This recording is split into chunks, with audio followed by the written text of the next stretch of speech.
Hey, what's up, guys? Welcome to the Holy Happy Hour. I'm your host, Josh. And when I first started this channel, I was like, this would be awesome. The Holy Happy Hour. My idea was that the Holy Hour part would be the conversation being had or the episode being recorded, like just talking about faith related things. But the Happy Hour part, I was like, that'd be cool to literally have a drink with somebody and everything. And I've never done that. And we're working on kind of how that's going to work, maybe some stuff at the beginning, making a cocktail. Eventually we'll have some live episodes. We'll like make the cocktails there or have a glass of whiskey or something. So today though, I did bring something and it's one of my favorites. This is not like a paid sponsorship or anything. It's just literally, I love it so much. So I'm going to share with you. And it's from my hometown, Tulsa Flag of, I believe, Cabin Boys, right? No, Dead Armadillo. Dead Armadillo. I was getting confused, but so we're going to crack it open and talk a little bit today. I've got some, I've got like a little cringe-worthy story I'm going to share with you. So make sure you stay tuned, like stay in, bear with me. We're going to be talking about an amazing topic today. But cheers to anyone that's joining. Comment along what you're having as well, because again, this is a happy hour. Well, I want to cheers to you as well. So thank you for watching. We're going to get into today's episode. Okay, so today I want to talk to you guys about something me and my wife are currently doing. So me and my wife just recently signed up to be a presenting couple for a Catholic engaged encounter. Now, if you're not Catholic or you haven't been engaged yet and you are Catholic, and you're like, what is that? Engaged encounter is a weekend that's part of the entire process of preparing to be married. If you didn't know this, I actually did a video with Sammy Jean from Called to Be Different, where we talked about why does the Catholic Church take everything so serious? And it's kind of a clickbait title because I love that they take everything so serious. So when you get engaged, they take it very seriously.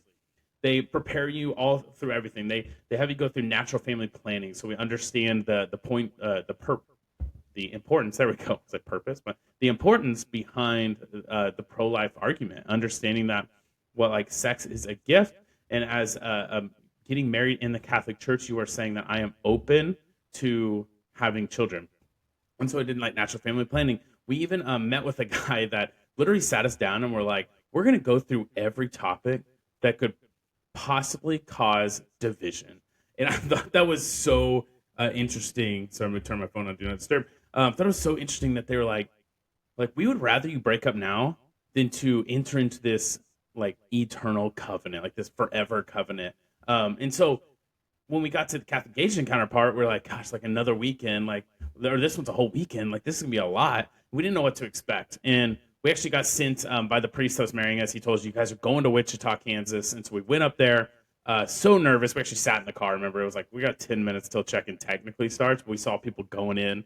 We're just like, no, we're gonna chill out here. We're so nervous. But we ended up having the best time. We got there and they handed us this little booklet. And if you go through it, if you're here from Tulsa, you'll get literally the exact same booklet that we got. And this was 5 years ago, almost 6 years ago.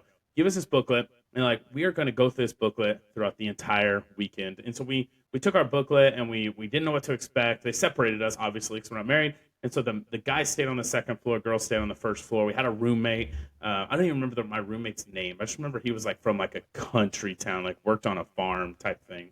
And we went through this whole weekend though, and it ended up being so beautiful. We went through stuff where it's like we're talking about how we communicate and thinking back to like sometimes in our dating life, like where have we found that we didn't communicate well and then we learned something about each other and now communicate better, or thinking like into the future because we're not married yet, of like we're now going to be living together. What are some places where we might see communication fall and how can we like prevent that from happening? So overall, just the whole thing, it was such a great experience. In our book, we even wrote part of our like 5-year goal, whatever it was, like we want to be Catholic engaged encounter presenting couples. And it was just such a fun time the whole weekend.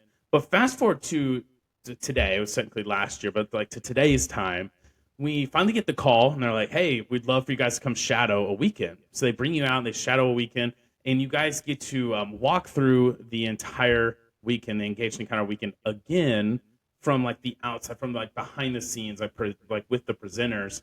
And it's so cool to see like all these engaged couples that are out there and they're actually taking this very seriously. They're going through and answering questions, taking quizzes, learning their personalities, their love languages, how they communicate, all to make sure that this is the covenant that God is calling them to. This is the vocation that God's calling them to. And it's just such a beautiful weekend. But we had an unexpected beautiful part of the weekend. Now, part of the weekend, they do these talks, and then they send the couples off to go talk. They'll split them up, and they'll write their answers to the questions, and then they send the couples together, and then they talk about their answers. And it's super fun. I remember that being the most fun part of our weekend. But when we went to Shadow, when they would send them off, I didn't realize, like, what do the presenters do? They just hang out. They just chill. And so we had some great couples, a deacon and his wife, and then a young married couple that is actually works on the same campus as me. And it was so much fun just to hang out with them. But what they encouraged us to do was go through the booklet together. Like, look, you brought your books. Like, go through it and see what you wrote back then. And, man, we came across some awesome stuff. Just some stuff of, like, future stuff. It was cool to see, like, we wanted kids and like, the excitement of both of us wanting to have kids. And now fast forward 5 years later, we have 2 kids here on earth, at least. We have 2 kids, 2 in heaven. And we've had this beautiful time of being able to watch them grow up and watch them just become these little Thunderbergs. And so it was super fun to like reminisce and reflect back on. But then, like I said, you guys had to stay with me for a second. Then there was like the cringeworthy stuff that we saw, and it was just like, oh my gosh, I can't believe I was like that. And the cringeworthy stuff back then, like, we always think back to high school and we're like, oh, I can't believe I wore that, or I can't believe I did that. It happens. It just keeps happening in life. I think that's just part of life. But it was fun because we looked back on it and just got to laugh on it. We went back, and there was this time. I'm going to tell this story. Maybe we need one more drink for this story. So I'm going to tell the story. Though the story is about a time where Lindsay and I, the communication wasn't like there. She was actually pushing on a wound of mine that I didn't know was there. And I kind of like didn't know how to communicate it with her. But I was nervous because I thought she was like maybe distancing herself, and I was like afraid of losing her. So the wound was something I grew up all the time with is people said, you talk so much. And when you talk about yourself. And so people would use the word for me. They would say, you can be selfish, like selfish in conversations. You can be like, it wasn't even like a malicious type selfish. It was like an unknowingly selfish. Like, I want to talk about me, talk about what I've done, talk about all this stuff. And so I just came across as selfish. And so I had people tell me that in high school. I had people tell me that in college. And then I finally now have the future mother of my children telling me that you can be selfish sometimes. And it just hurts so bad. I don't know if you guys experience that, but like those times where like you have a flaw and it's pointed out to you when you're young, but you don't realize the wound is actually really deep and you haven't really healed from it. And so later on in life when it hits, it really stings. It's really like someone's pushing in on this wound, and it's kind of surprising too because you don't realize it's going to be that painful. That was this time for me.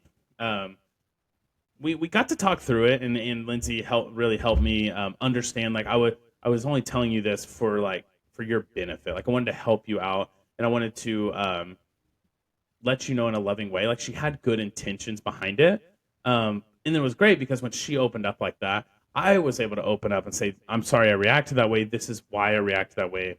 And we communicated just really, really well. That always like stuck with me though. I'm a classic overthinker. So that mixed with maybe some other things too. I like stuff like, I can't remember right now off the top of my head, got me to this point where I'm like, man, she thinks that, or thinks I can be like that. She's trying to help me get better, but she thinks that. What if she eventually thinks I'm just like, okay, he's too selfish. He just talks too much. And then she decides to leave me, like break up with me. Now, granted, we only dated for like 6 months. So it didn't take long for it to get to this point. So, but I get to this point where I'm thinking like, I want to be with this girl for a long time. And I can't remember. I don't even remember what happened, but we were having this night, and I think that the night just wasn't going like I thought it was. And all these thoughts were going through my head. The enemy was working in my head of like, yeah, you're gonna lose her, all this stuff. And anyway, I got to the point where we went back to my apartment and we were just hanging out. And I wanted to show her this like music video. And I don't know if you guys have ever seen Ed Sheeran's music video for his song Perfect from a while ago. Obviously, the real famous song most people know. Even if you don't really know who Ed Sheeran is, you know the song. But I showed them the music video. If you haven't seen it, it's basically like this guy that's just like Ed Sheeran. that's looking at this girl the entire time, and you can just tell they're just friends. They're just friends. There's even other guy friends that are there, and he just kind of sits back and just admires her from afar and all this kind of stuff. But then at the end, they get the opportunity to like actually spend alone time together. He sings her a song. You can just tell like they fall in love and everything. It's something about when I played it, I just like started crying, and I I can't imagine what Lindsay was thinking. Like Lindsay was probably just like, what is he doing? Like, what is happening right now?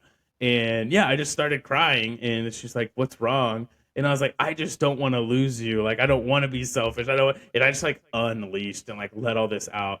Guys, I don't know why she stayed with me after that. It was so, like I said, looking back, I was so cringe worthy. I can't believe I played that music video. I don't know why I played it in the first place. Like I typically can get like that. Like I can get emotional in situations like this. I don't know why I would play that. Like I know like I was probably going to cry during that, but it was so funny. But I cried in front of her, and we had a great conversation. She didn't think I was completely crazy. At least we did keep dating. Communication did get better, but we were at that Catholic engaged encounter, and we were reflecting back on 5 years ago. We were engaged. We are getting really really close to being married, and we had written something about that moment in it.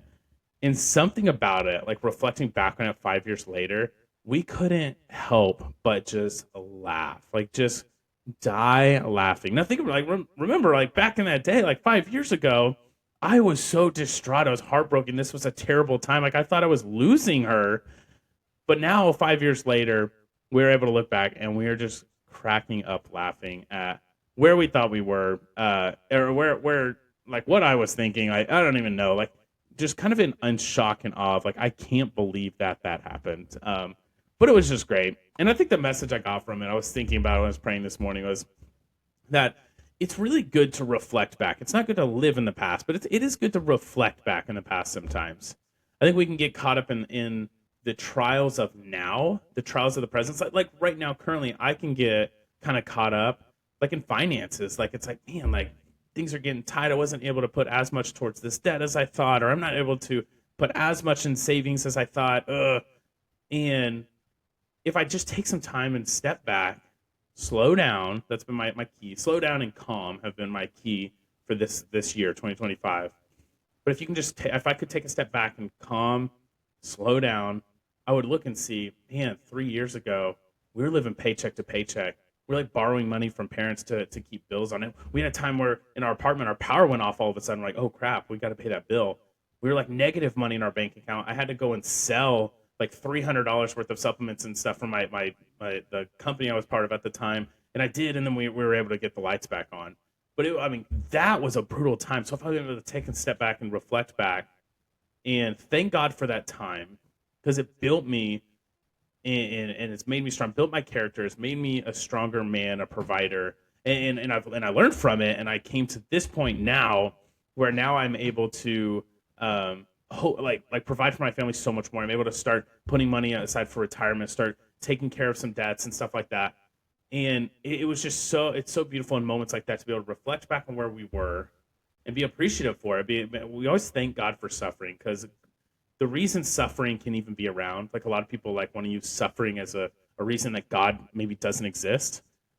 But the reason suffering can be around is because God will do nothing but build you up stronger and build your character, and can bring a greater good out of that.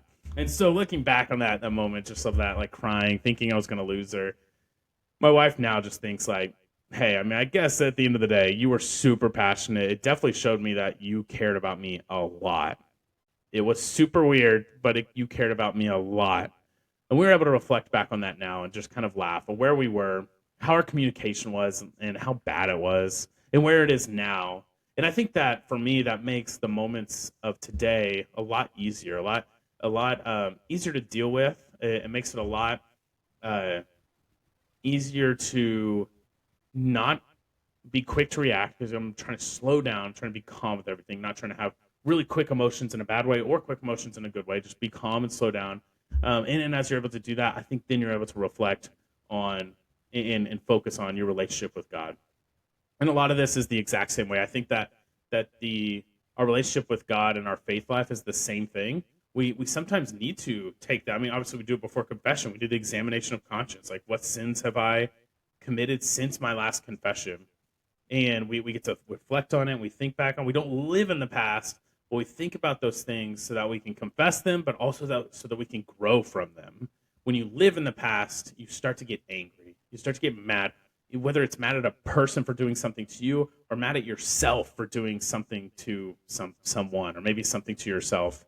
And but we reflect on it to grow. We reflect on it to remind ourselves how far we've come since then, and that way we can focus on continuing to grow and get closer to God. So back in the day, I remember Lindsay asking me about adoration, and she was telling me that we're going to this adoration event. I just become Catholic. I was like, "How long is it?" She's like, "We'll probably be there for an hour." I'm like, "An hour? Like, how are we supposed to pray for an hour? Like, that's wild."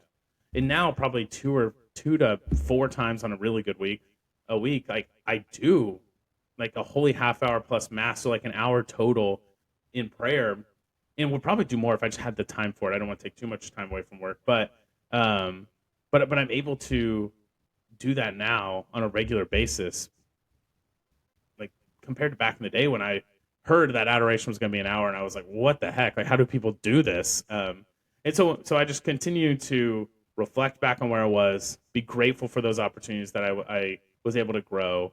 And I heard someone once say one time that as you pray for things, so like for me, it's been patience and not being quick to anger with my kids. And people say when you pray and ask God for those things, that He's not necessarily going to give you those things, but He's going to give you opportunities to grow in that virtue. So if I want to stop being so angry with my kids, there's going to be some opportunities. He's going to give me some opportunities to then not be so angry at my or to be quick to anger at my kids.